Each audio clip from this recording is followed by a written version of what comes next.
날마다 솟는 샘물과 함께하는 오늘의 큐티 시간입니다.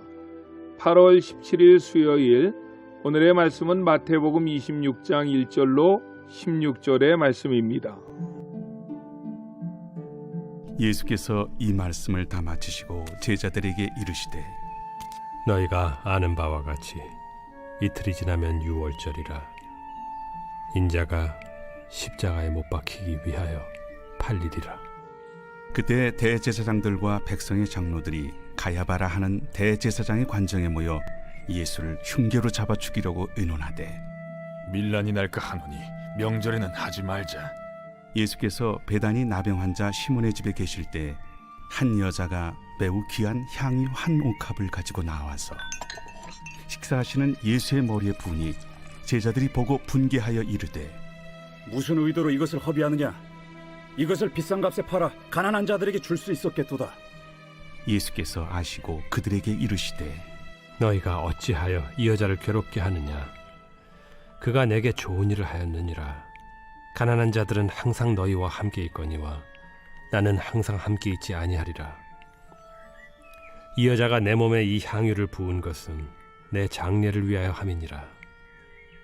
내가 진실로 너희에게 이르노니 온 천하에 어디서든지 이 복음이 전파되는 곳에서는 이 여자가 행한 일도 말하여 그를 기억하리라. 그때 12 중에 하나인 가룟 유다라 하는 자가 대제사장들에게 가서 말하되 내가 예수를 너희에게 넘겨주리니 얼마나 주려느냐? 그들이 은 30을 달아주거늘 그가 그때부터 예수를 넘겨줄 기회를 찾더라. 새로운 아침입니다. 여호와 이레, 하나님은 우리의 필요를 공급해 주시는 분이십니다. 오늘 본문은 마리아가 값진 향유 곧 순전한 나드 한 옥합을 깨어서 예수님께 드린 사건입니다. 주님은 이 여인의 헌신을 받으신 후에 그 어디에서도 찾아보기가 어려운 큰 복을 선포해 주셨습니다. 성경은 이 사건의 중요성을 알아서 이 내용을 사복음서에 모두 기록해 놓았습니다. 마리아가 예수님의 발에 부어드린 향유 나드는 어떤 물건입니까? 본문 7절 말씀에 보면 한 여자가 매우 귀한 향유 한 옥합을 가지고 나와서 식사하시는 예수님의 머리에 부으니 라고 했습니다. 같은 사건이 기록되어진 요한복음 12장 3절 말씀을 보면 지극히 비싼 향유 곧 순전한 나드 한 근을 가져다 라고 했고 마가복음 14장 5절을 보면 이 향유를 300데나리온 이상에 팔아 가난한 자들에게 줄 수 있었겠도다 라고 했습니다. 가롯 유다의 계산에 의하면 이 향유의 가격은 300데나리온 이상 되는 고가품이었습니다.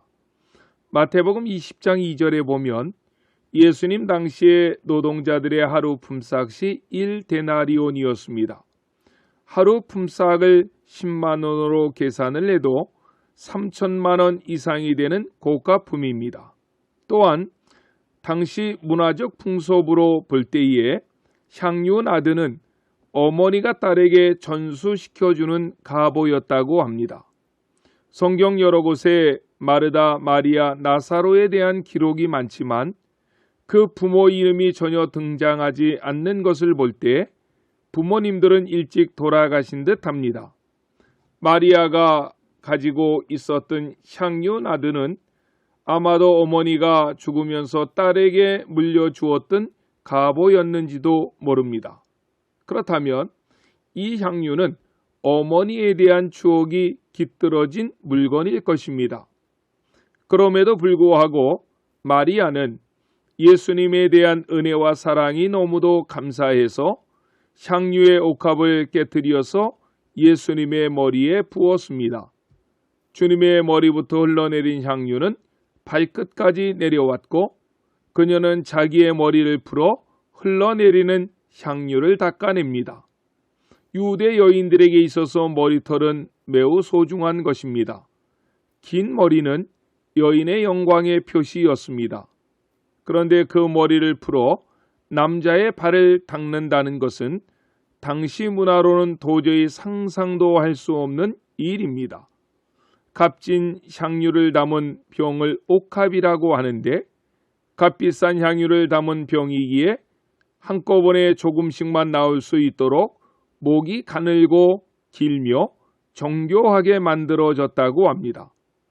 마리아는 조금씩 향유를 떨어뜨려서는 모든 향유를 주님께 온전히 드릴 수 없었기에 값비싼 옥합을 깨뜨려서 드렸다고 마태복음 14장 3절은 말씀하고 있습니다. 그렇다면 마리아의 이처럼 감동적인 헌신은 어떻게 가능했을까요? 두 가지로 답을 찾아보고자 합니다. 첫째는 체험적 신앙이 참된 헌신으로 마리아를 이끌어갔던 것입니다. 요한복음 12장 1절로 2절에 보면 마리아가 예수께 향유 옥합을 깨뜨렸던 장소는 예수께서 죽은 자 가운데서 4일 만에 나사로를 살리신 곳이라고 했고 거기서 예수를 위하여 잔치할세라고 했습니다.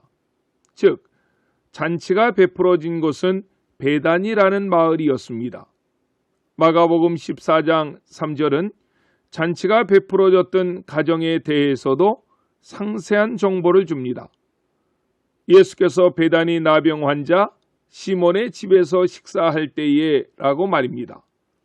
잔치가 베풀어졌던 집은 나병 환자 시몬의 집이었습니다. 이 본문을 놓고도 학자들의 많은 연구가 있었는데 베다니 문둥이 시몬은 누구일까?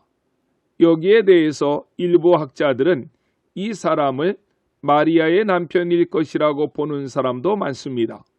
어쩌면 이 사람도 역시 주님의 은혜로 고침을 받았는지도 모릅니다. 하지만 성경에 기록된 더 확실한 내용은 요한복음 11장의 사건입니다. 요한복음 11장에는 죽은 지 4일이 지난 나사로를 살려주는 이야기가 나오는데 나사로는 누구입니까? 본문에 나오는 마리아의 오빠입니다. 일찍 부모를 잃고 살아가던 마리아와 마르다에게 나사로는 부모와 같은 오빠였을 것입니다. 주께서는 그 나사로를 죽은 자 가운데 4일 만에 살려주십니다. 마리아 마르다 입장에서 주님의 은혜를 생각할 때에 너무도 감사한 것입니다. 그래서 이 여인은 자기가 간직하고 있던 것 중에 가장 소중한 것을 아낌없이 주님께 드린 것입니다. 기독교는 입술의 종교가 아니고 머리의 종교도 아니라 가슴의 종교입니다. 마리아는 주님의 그 큰 은혜를 가슴으로 체험했기에 향유 옥합을 깨뜨려 주님 앞에 온전히 드릴 수 있었던 것입니다. 또한 이때는 시기적으로 예수님께서 십자가를 지시고 돌아가실 시간이 얼마 남지 않은 시점이었습니다. 제자들마저도 예수님에 대해서는 머리로만 알았습니다. 특히 가룟 유다는 돈에 대한 욕심으로 눈이 멀어서 마태복음 26장 14절로 16절을 보면 그 물질을 위하여 자기의 스승 예수님을 은 30에 팔고 있는 장면이 나오고 마가복음 14장 4절로 5절을 보면 아름다운 헌신을 하는 마리아의 행동을 향유를 허비하는 행위라고 가룟 유다는 몰아세웠습니다.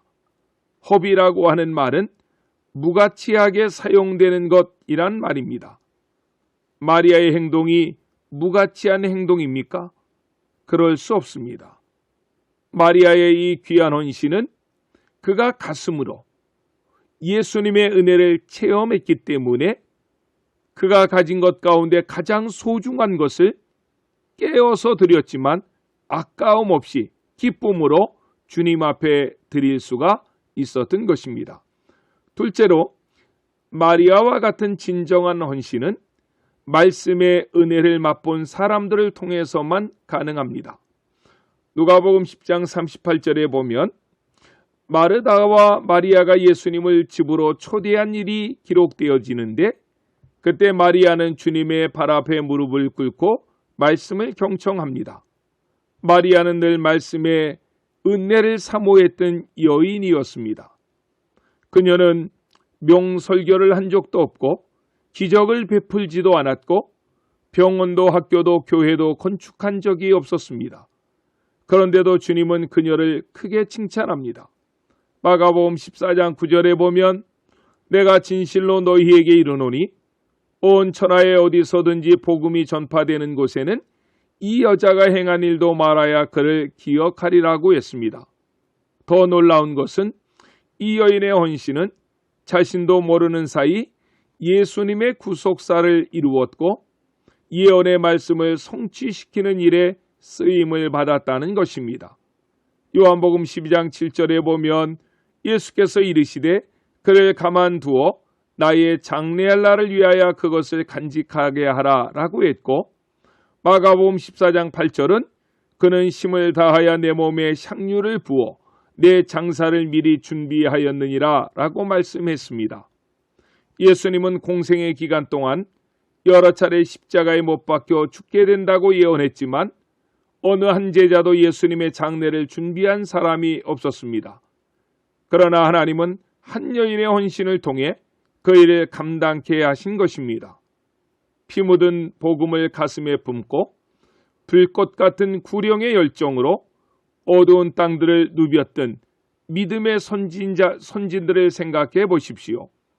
그들은 모두가 십자가에 못 박히신 예수 그리스도를 체험적으로 만난 사람들이었습니다. 그 일을 자신의 지식과 경험이 아닌 하나님의 말씀에 기초하여 감당한 사람들입니다. 이런 은혜가 우리 모두에게도 넘쳐나시기를 주 예수님의 이름으로 간절히 축원합니다. 아멘. 주기도문으로 예배를 마치고 오늘도 주신 하나님의 말씀을 붙잡고 하나님 앞에 간절히 기도하시겠습니다.